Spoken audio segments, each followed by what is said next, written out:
Good evening, everyone. அனைவருக்கும் வணக்கம்.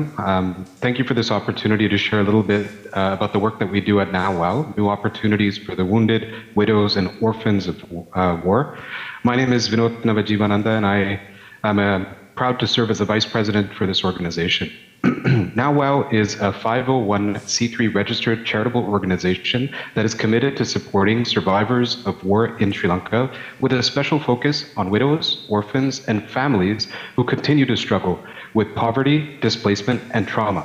Our organization operates with one of the leanest administrative footprints, with an average of about 1% of donations going of only 1%, which means that 99 cents on every dollar donated goes towards furthering our cause. We are fortunate to have committed and consistent donor base, and we're proud that our partners continue to walk with us, not just because they care, but because they see the results. We lead with transparency, compassion, and governance. We've made mistakes and we've learned, but above all, we've stayed rooted in our values and deeply connected to the communities that we serve.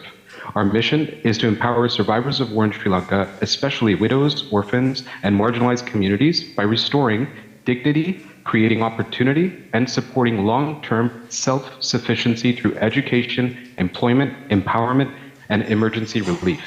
Our vision is bold, but it is simple: a future where every survivor of war can live with dignity, access to opportunity, and build a better tomorrow for their families and their community. The work that we do falls in 4 core pillars, each grounded in sustainability and long-term healing. Employment, because dignity grows when people can provide for themselves. Education, because hope begins in the classroom. Empowerment, because healing is not just about survival, it's about reclaiming agency. Emergency relief, because compassion must move at the speed of crisis.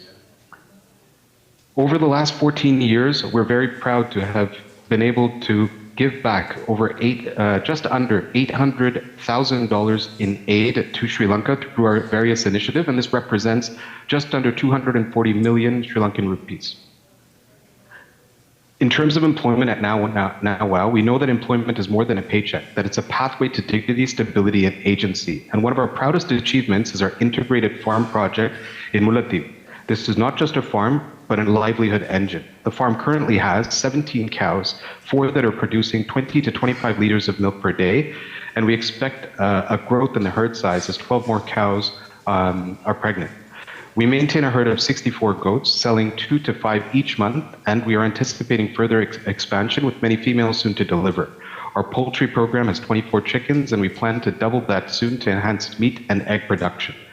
The benefits: we employ 6 full-time staff and seasonal laborers. It provides work, food, security, and dignity in a region that has long been marginalized. It's the kind of sustainable development that brings pride and not dependency.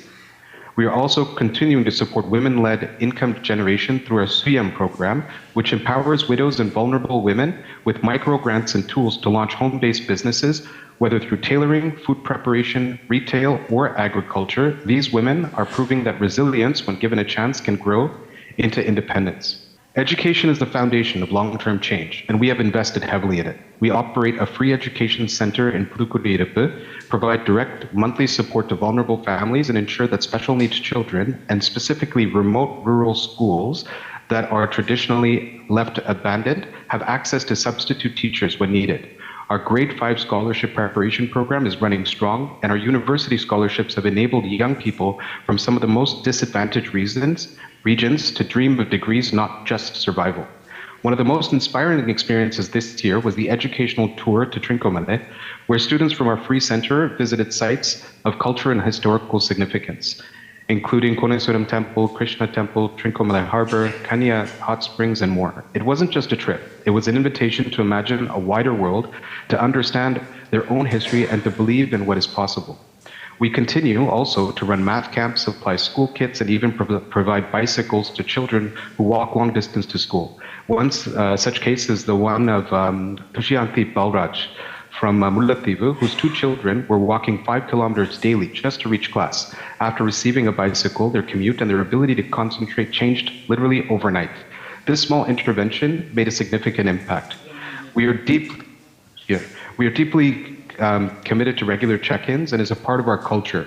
And so this encourages students to stay connected with the organization and also to be mentored by our young generation who also act as volunteers. We have empowerment projects. One such example is that of Ambalwana's family in Vaunia. He's differently abled, his wife is mentally unwell, and together they were struggling to raise 3 children with no income and no hope. We helped them launch a chicken farm and offered monthly support for their eldest daughter's university studies and ensured that the 2 younger children were back in school. Our empowerment work includes home gardens, skill building programs, and public awareness workshops. In terms of emergency relief, as you may all already know, I think it's important to talk about the active drug problem that is very rampant in Sri Lanka. As a direct call to action, we took the initiative to start a program about drug awareness in order to curb the impacts of this negative substance to our community. I'll skip over emergency relief, but we do provide groceries, dry goods, and medical kits and cash transfers in times of crisis. In terms of how we are succeeding as an organization, our goal is to empower the next generation and not just pay lip service at events like this. We are not looking back towards a trauma, but we're looking forward at legacy. And so using the benefit of our new youth board of directors, Trisha and Krishika, we've been able to highly leverage and operate very efficiently with volunteers from elementary, middle school, and high school. Looking ahead, one of the things that I want to leave you with, our projects are expanding at an astronomical rate, and we have identified through over the 14 years areas and farms that work. What we require now specifically is mushroom cultivation. In order to expand our agricultural income base and nutritional offerings, we're looking for support, and we're eager to speak to anyone that would be interested in supporting us.